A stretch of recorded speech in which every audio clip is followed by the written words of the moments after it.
I can see people's sins. Growing up, I always thought I had a sixth sense. I could always tell exactly what a person would do before they would do it. It was usually the worst possible outcome, and as I got older, I always just chalked it up to me being paranoid and expecting the worst out of everyone.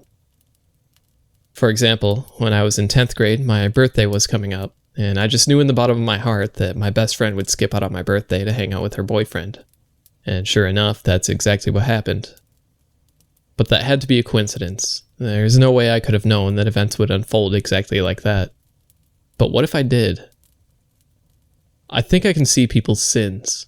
It just escalated more than a feeling in my gut telling me what someone will do. I've started to visualize complete pictures of scenarios that are just appearing in my head. It's not like I go blind when I'm walking down the street and see all of this take place in my head. It's almost like two simultaneous pictures at the same time. I can still see my surroundings through my eyes like nothing changed at all, but I can also see a whole movie playing out in my head. It's like a dual screen computer where I can watch both screens at the same time without missing any details.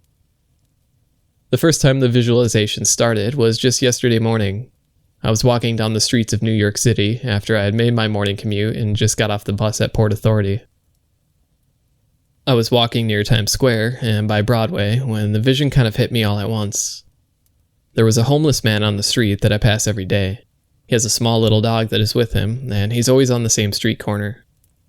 I give him a sandwich sometimes on my way home, but I definitely knew who it was occupying my vision. I saw this homeless man, except he didn't look homeless. He had long hair still, but it looked groomed and well kept. He also didn't have a beard and was wearing pretty tight-fitting clothes, which is in stark contrast to the baggy clothes and coats that he usually wears out on the streets. I also saw this man inside of a home.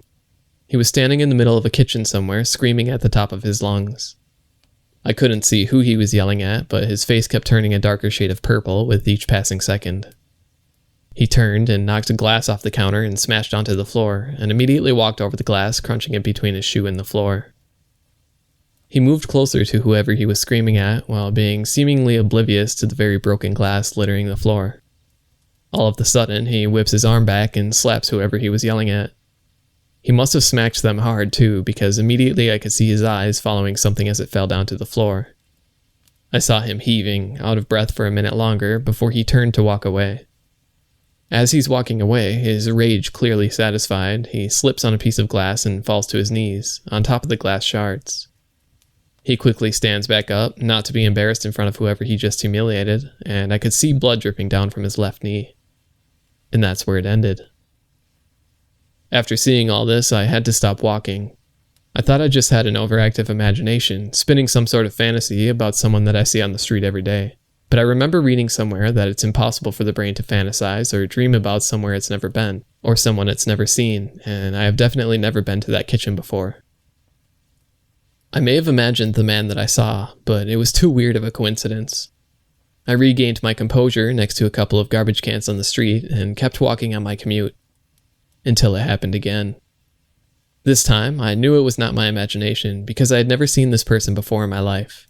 She walked past me so quickly and so closely that my shirt ruffled slightly by the wind she created. I caught just a glimpse of the side of her face, and immediately I was plunged back into the throes of a vision I never asked for. I saw her standing in front of a bar cart. She had tears streaming down her face and mascara marks extending all down her cheeks. She held a whiskey glass in one hand and slowly scooped the ice into the glass, poured some brown alcohol, and quickly stirred it all around. She put the stirrer down and pulled out a small vial from the inside of her bra. She looked over her shoulder both ways just to make sure no one was watching and poured a small amount of the liquid from the vial into the drink. She quickly stirred the drink again, put it down, and used the back of her hands to wipe off the tears and mascara from her cheeks. She plastered a fake smile on her face, grabbed the cup, and walked through a hallway to a room with a large TV. She handed the glass to someone, and like the last vision, I could see her eyes following something or someone fall down to the floor. But just like before, I couldn't see who or what it was. I pulled out my phone and immediately called in sick and turned around and took the bus back home, where I've been all day since.